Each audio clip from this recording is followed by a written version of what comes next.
السلام علیکم ورحمۃ اللہ وبرکاتہ۔ میرے پیارے آقا علیہ الصلوۃ والتسلیم کے پیارے دیوانوں، خاتون جنت حضرت فاطمۃ الزہرا رضی اللہ تعالیٰ عنہا کی کنیزوں، تذکرۃ الانبیاء کے درس نمبر 72 میں آپ تمام کا استقبال ہے۔ ہم سن رہے ہیں اللہ کے نبی حضرت اشمعیل علیہ السلام کے واقعات۔ آئیے آگے بڑھنے سے پہلے حسب معمول حضور اکرم صلی اللہ علیہ وسلم کی بارگاہ میں درود شریف کا نذرانہ پیش کر لیں۔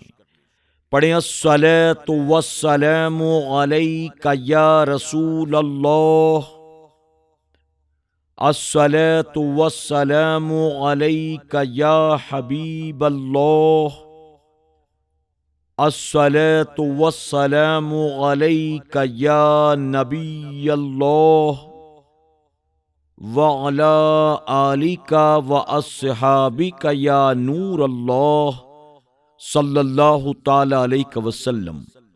میرے پیارے آقا علیہ الصلوۃ والتسلیم کے پیارے دیوانوں، خاتون جنت حضرت فاطمۃ الزہرا رضی اللہ تعالی عنہا کی کنیزوں، ہم نے کل کے درس میں اللہ کے نبی حضرت اشمعیل علیہ السلام کے تعلق سے سماعت کیا کہ ان سے بنی اسرائیل نے یہ کہا، آپ ہمارے لیے کوئی بادشاہ مقرر کر دیں تاکہ جن لوگوں نے ہم سے ہماری زمینیں چھینی ہیں، جنہوں نے ہمارے آباء و اجداد کو قتل کیا، ہم اس بادشاہ کی قیادت میں ان لوگوں کے خلاف جہاد کریں اور ان سے بدلہ لیں۔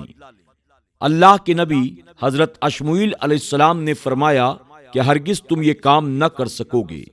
اس پر قوم نے کہا کہ بھلا ہم وہ کام کیوں نہ کریں گے۔ اب آگے بادشاہ کے لیے طالوت کا انتخاب، اور ان سے ان کے نبی نے فرمایا، بے شک اللہ تعالیٰ نے طالوت کو تمہارا بادشاہ بنا کر بھیجا ہے۔ بولے، اسے ہم پر بادشاہی کیوں کر ہوگی، اور ہم اس سے زیادہ سلطنت کے مستحق ہیں، اور اسے مال میں بھی وسعت نہیں دی گئی۔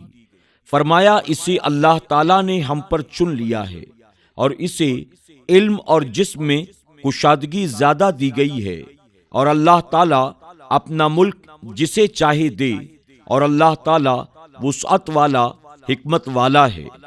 پہلے انہوں نے خود ہی اللہ تعالیٰ کے نبی سے سوال کیا کہ ہمیں کوئی بادشاہ عطا کریں۔ جب انہیں بتایا گیا کہ اللہ تعالیٰ نے تمہارے لیے طالوت کو بادشاہ منتخب کیا ہے، اب اس کا انکار کرنے لگے کہ یہ کیسے ہمارا بادشاہ ہو سکتا ہے۔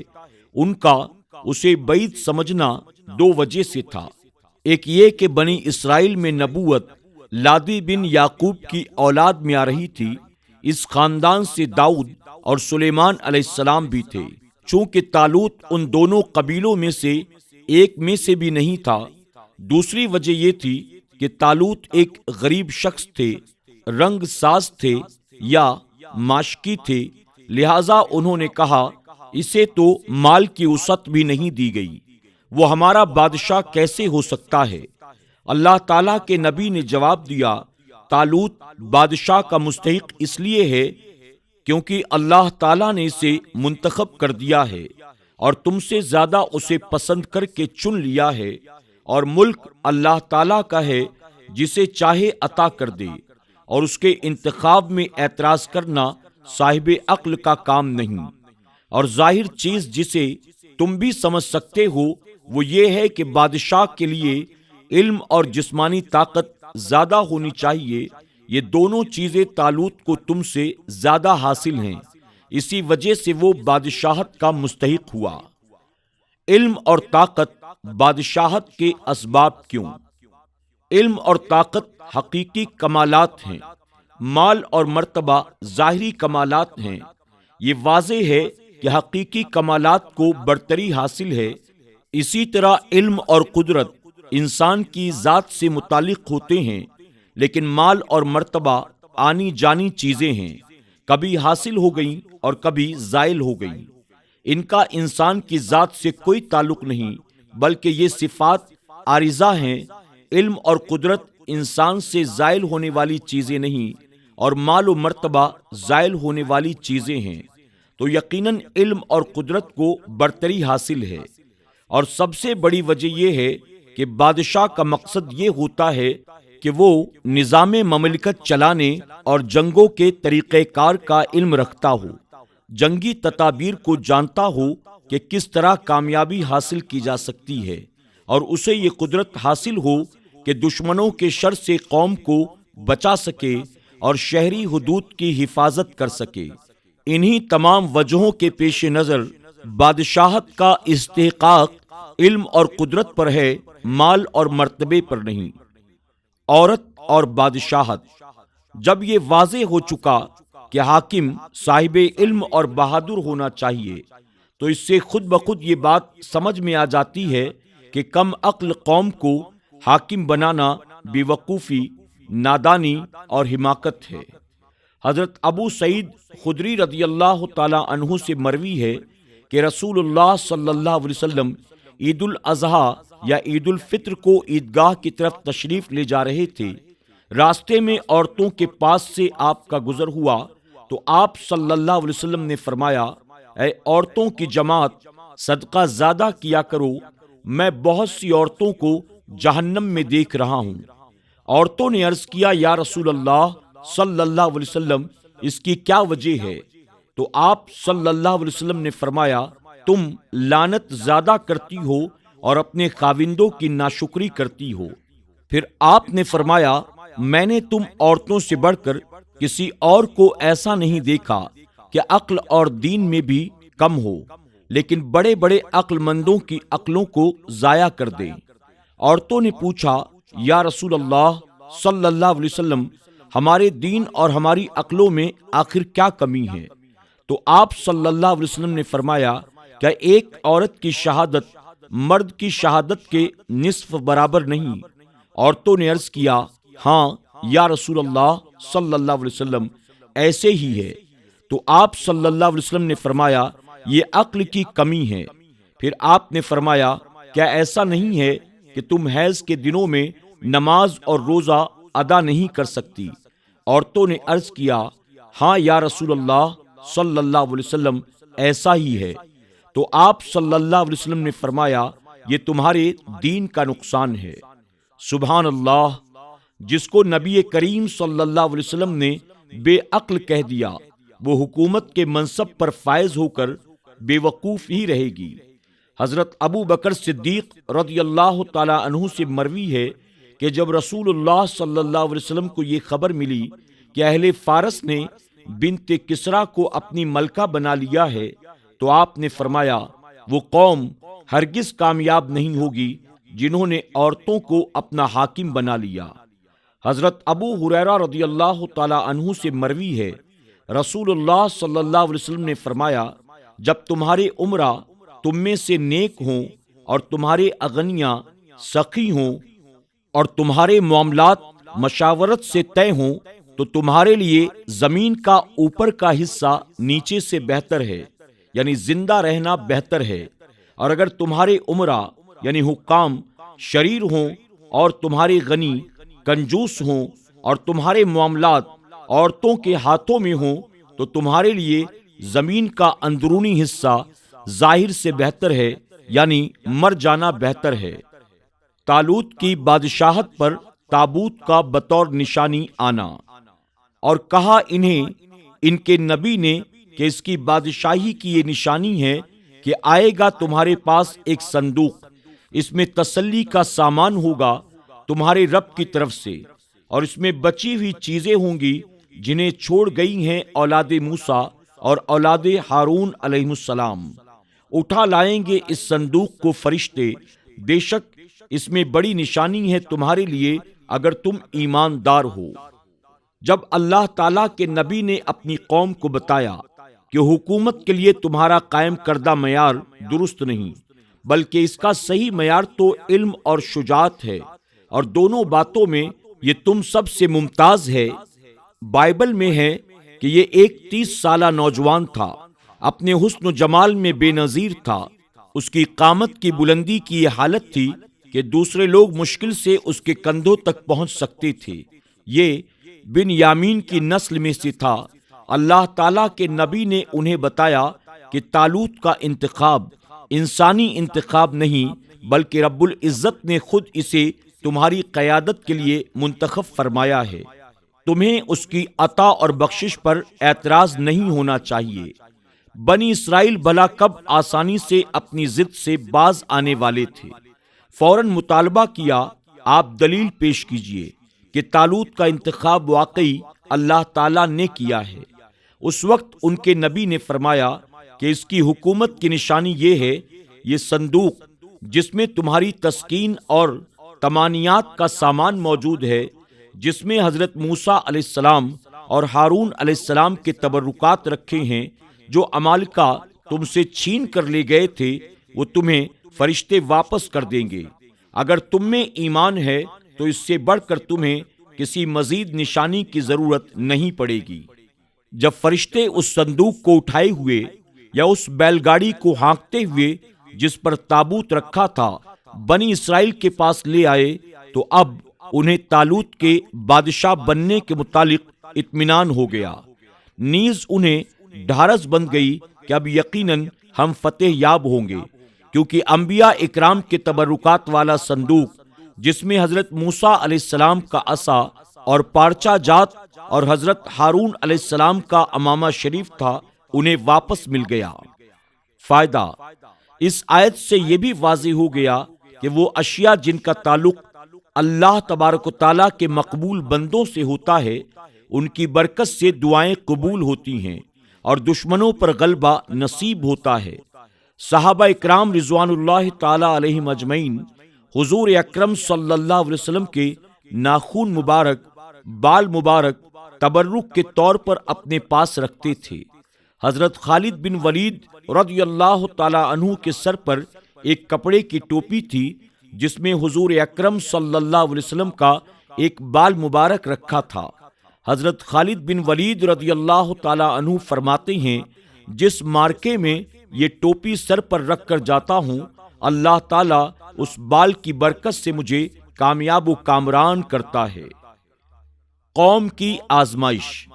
پھر جب طالوت لشکروں کو لے کر شہر سے جدا ہوا، بولا بے شک اللہ تعالیٰ تمہیں ایک نہر سے آزمانے والا ہے، تو جو اس کا پانی پیے میرا نہیں، اور جو اس کا پانی نہ پیے وہ میرا ہے، مگر وہ جو ایک چلو ہاتھ میں لے لے، تو سب نے اس سے پیا مگر تھوڑوں نے۔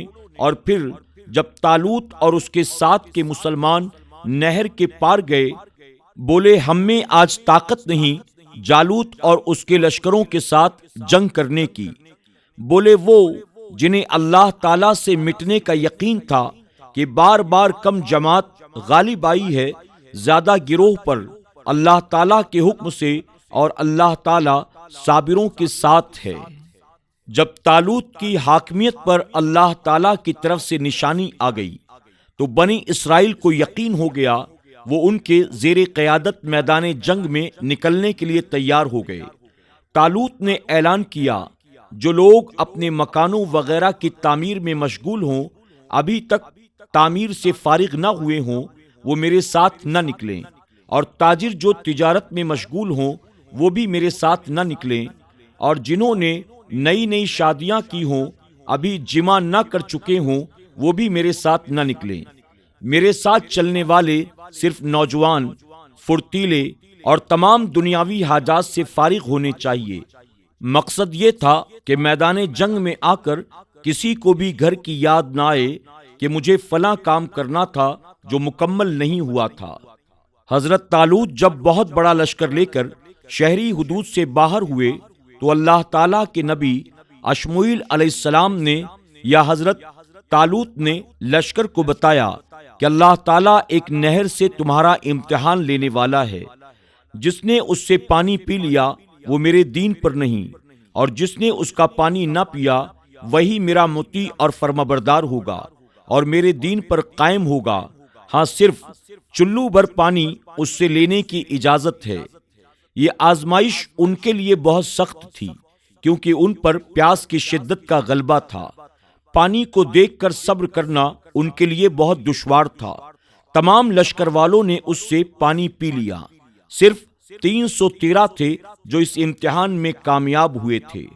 انہوں نے صرف ایک چلو پانی پی لیا تھا اللہ تعالیٰ نے اس چلو بھر پانی میں اتنی برکت رکھ دی تھی کہ انہیں بھی وہ کافی ہو گیا، اور وہی چلو ان کے خادموں اور ان کی سواریوں کے لیے بھی کافی ہو گیا۔ یہ اس وقت کے نبی کا معجزہ تھا جس پر اللہ تعالیٰ نبی کریم صلی اللہ علیہ وسلم کے زمانے میں تھوڑے پانی سے بہت بڑی مخلوق کو سیراب کرتا رہا۔ یہ کئی مرتبہ ہوا۔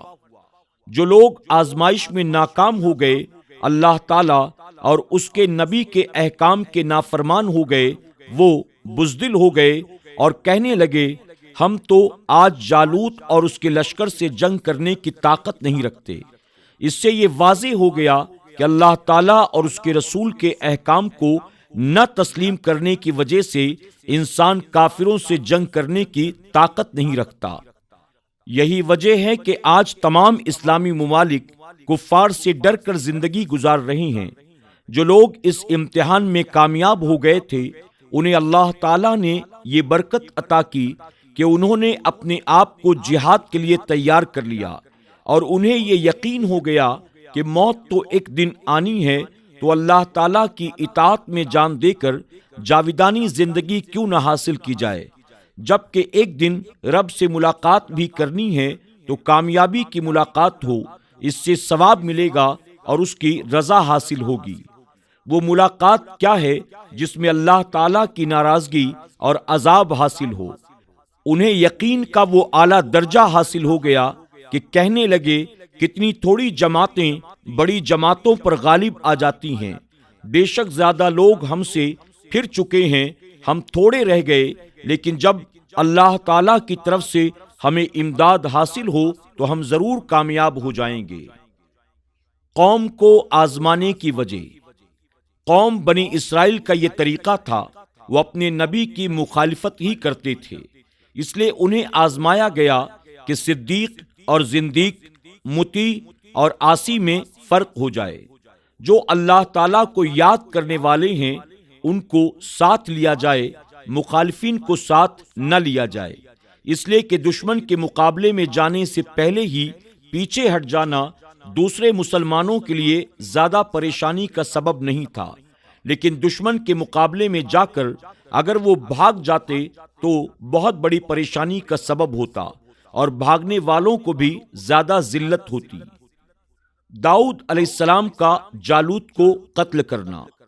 اور قتل کیا داؤد نے جالوت کو، اور اللہ تعالیٰ نے اسے سلطنت اور حکمت عطا فرمائی، اسے جو چاہا سکھایا۔ حضرت داؤد علیہ السلام بکریاں چراتے تھے۔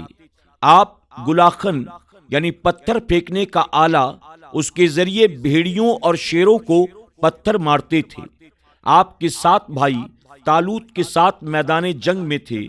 جب ان کو خبر پہنچنے میں کچھ دیر ہو گئی کہ کس حال میں ہیں، تو آپ کو آپ کے باپ عیشا نے بھیجا کہ جاؤ اور بھائیوں کی خبر لاؤ۔